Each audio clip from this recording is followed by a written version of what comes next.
Hi, my name is Jennifer, and I want to help you live your best life.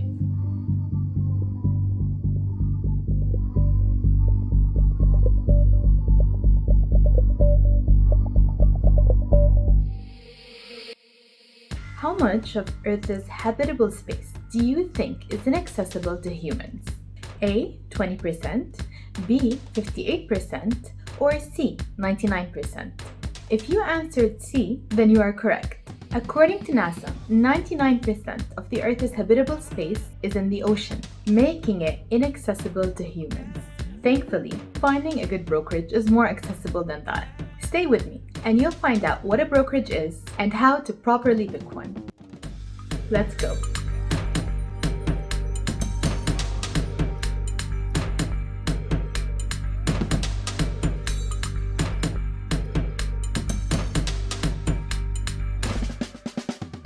Maybe you've heard this term before, brokerage account. Maybe it's confused you or flown over your head. I'm going to try to explain it as simply as possible. A brokerage account is similar to a bank account. You can transfer money into and out of it.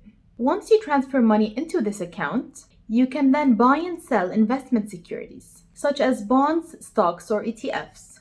So the brokerage acts as a middleman between buyers and sellers. In other words, between you and the market. There is no limit on the number of brokerage accounts you can have, or the amount of money you can deposit into them, unless they're tax-sheltered accounts such as 401ks and IRAs.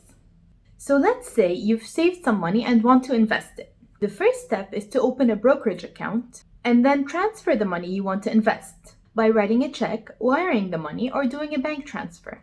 But first, how do you know what brokerage to choose? Let's start with the types of brokerages out there. First up, we have the full-service brokerage.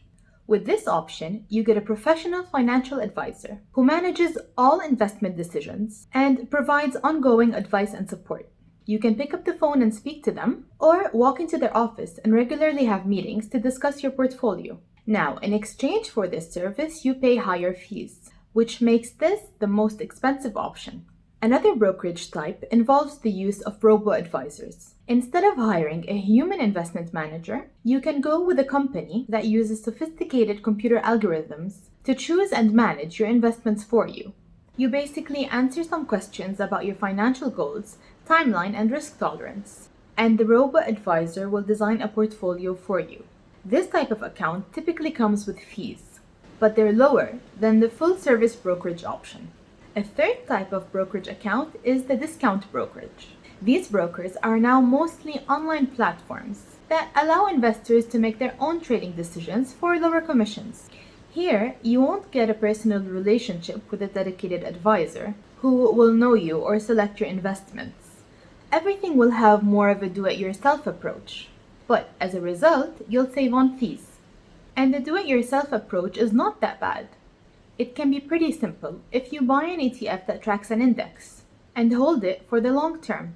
According to the S&P Dow Jones Indices report published in April 2020, 88.99% of large-cap US funds have underperformed the S&P 500 index over 10 years. That means if you open a brokerage account online and buy a low-cost ETF that tracks the S&P 500 index, such as VOO, then you would have done better than 89% of financial advisors, and all without paying a hefty fee. Now, when you're picking a brokerage, you want to be on the lookout for a few things. First, make sure they're offering the investment options you're looking for. What do you want?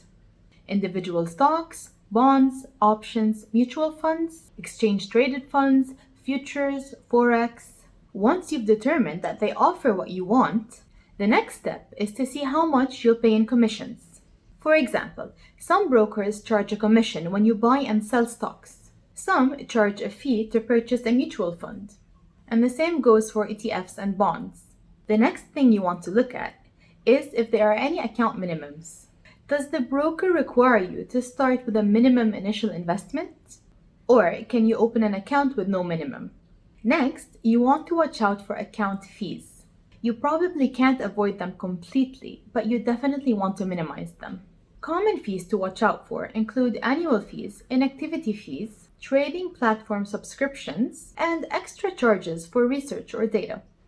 And lastly, you want to consider your trading style and tech needs. Do you need an advanced trading platform?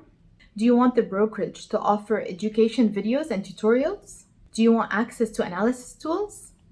Basically, before you select a broker, you should be aware of your investment style. Are you an active or passive investor? Or maybe something in between? Keep in mind, your first broker doesn't have to be your broker for life. Your life will change, and your needs as an investor might change as well. But you have a better chance of making more money if you take the time to choose the right broker up front. Which brokerage type do you prefer? Let me know in the comments below. And if you enjoyed this video, please hit the like button. If you'd like to see more, make sure to subscribe to the channel. I hope this video helped you understand better what a brokerage is. If you have any questions, let me know below. Thank you for watching and have a great day.